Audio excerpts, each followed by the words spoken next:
Good morning. It's Thursday. We're coming on to the end of October, and I know I haven't posted a YouTube video in a while, and I'll tell you why that is. It's because the things that I would tend to post would probably be pulled down by YouTube, and if it was put on Facebook, it would be knocked down, and Twitter also. Why? Because the amount of censorship that's going on right now is unbelievable. So if you enjoy my videos, please subscribe to my channel. You'll be notified whenever I do post a video, which I will try to do a little bit more frequently. And if you like this video, hit the little thumbs up button and please share it so that your friends can have access to it. This is what I wanted to share today. Where my head and my heart and my world exists right now. First, the exciting part. My son has a sports radio show, and we're, as a family, pretty much invested in sports, particularly LSU sports, Saints sports, now the Pelican sports. If you know my son Matt, you follow him, you know he's all over the place technology-wise with his shows and different things. It's an exciting time. Just a little note, when LSU hired Brian Kelly from Notre Dame, I have a son that went to Notre Dame, and then Matt, of course, went to LSU. My daughter went to LSU.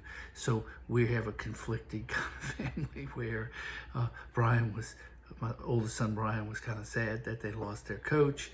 My youngest son Matt was really excited that we got a great coach, and so we're seeing how that whole thing plays out. And in the LSU world, going from the total dysfunction of what we had before, which was a coach that inherited a very good situation, and a team that in 2019 had so many NFL players on it that they went undefeated and had the best college season ever, and won the national championship, and then he just, like, I don't know what the word, I know the word I want to use, but I can't. Let me say spit it all away, because of his inability to control himself, which was a shame. And we needed some stability at LSU, and we got that. And thank God for our athletic director, Mr. Woodward, who not only hired a good football coach, he also hired a good baseball coach, he hired a good basketball coach, he hired a good women's basketball coach. He's doing a great job. Around here in Baton Rouge, if you're a sports fan, it's a pretty good time. The Saints are not doing as well. They're struggling a little bit because they lost their coach and their long-time quarterback, Drew Brees, but we're doing pretty good here. So from a sports perspective, where I live is pretty exciting and pretty good right now. In the world of work, I work at a Catholic church. I'm an ordained deacon here, and I'm a business manager at the church. I retired after 35 years of practicing law, and I'm glad I did, because the law business is right now in a bad situation. It's a bad state. I'm watching a personal matter dealing with my dad's wife's succession, where the lawyers for her side of the family are just out of control. They are so much out of control that our lawyer quit because he was so sick and tired of the shenanigans of the other side. And I see that from this perspective.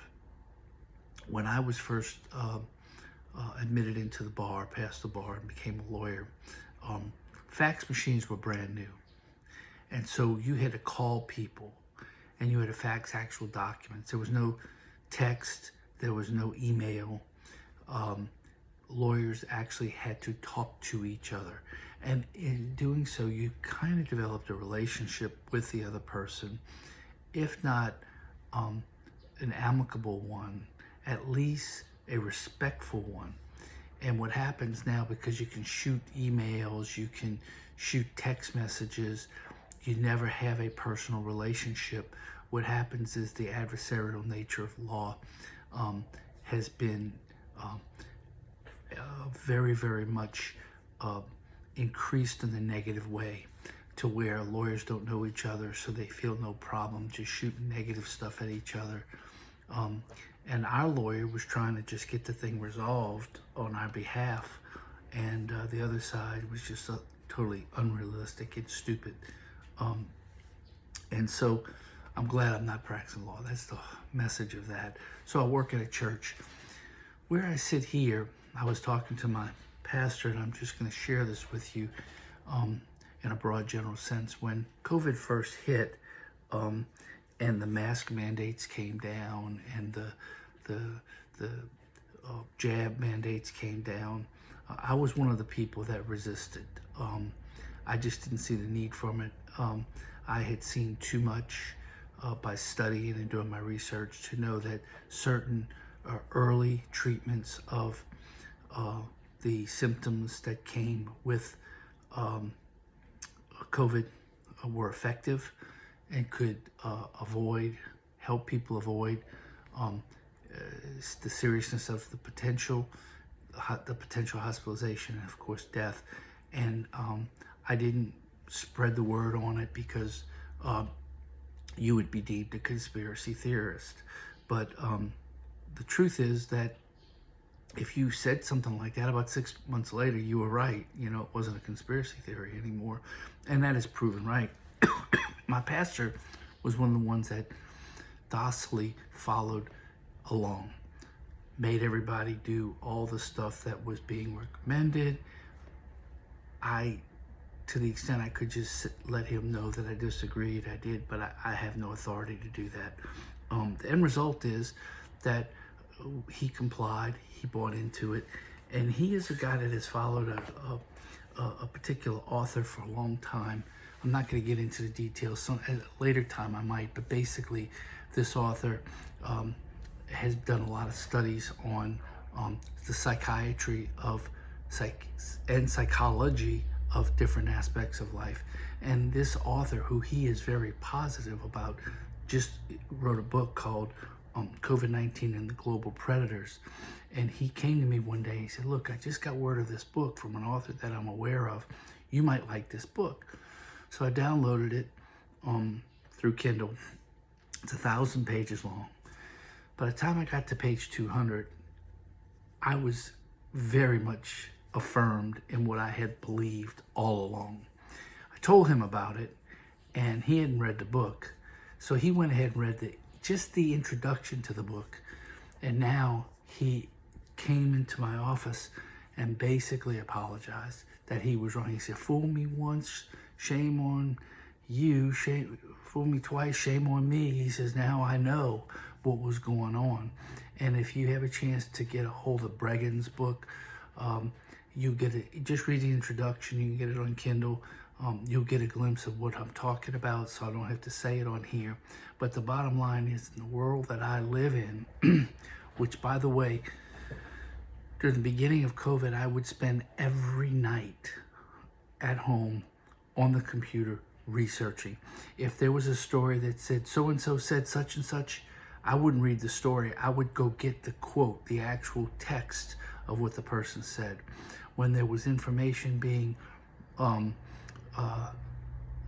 like Fauci would say something and he would quote something, I would go try to get the reality of it. And what I found out was that what we were hearing through the normal places where you get information was filtered, and it wasn't really accurate. And now I've been affirmed through this book and through other sources. So where I live, back to the beginning of this video, was in the football sports world and basketball now with the Pelicans. We're really excited. In the world of COVID and post-COVID and where we are, I'm really excited in having been affirmed with the fact that what I studied before is now becoming mainstream and people start to know about it. And I haven't even touched the election. In another video, perhaps I'll try to find a way to talk about that in a way that will not get me kicked off of YouTube or whatever. But I will say this: if you want a fun spin on issues, go to Russell Brand and listen to some of his antics. He's a comedian, he's an entertainer, and he's got a channel now where he comments on the issues of, he's neither Republican or Democrat, he's just for freedom, you know, and he is hysterical. He was referred to me. Sometimes he uses rough language, but if you can get beyond that, you might enjoy some of that. So with that, I hope you enjoyed this little overview of where I am right now, and I will try to post some videos with some meat a little bit later. So you have a wonderful day, have a wonderful rest of the weekend, and wherever you are, remember that God loves you, and I do too. God bless. Bye-bye.